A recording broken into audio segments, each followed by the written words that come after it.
I've just had the pleasure of breaking ground on the new Chief of Mission Residence for American ambassadors to Bosnia and Herzegovina, which is located right in the heart of Sarajevo.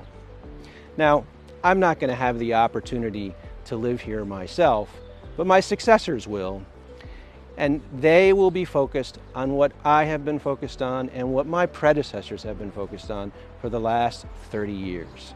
Support for the sovereignty, territorial integrity, and multi-ethnic character of Bosnia and Herzegovina.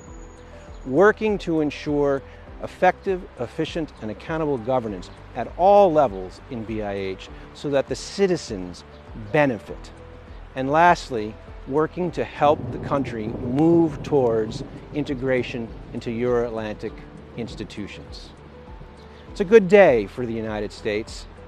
A little rain doesn't dampen the enthusiasm we feel here today about the event and the construction that we're about to start.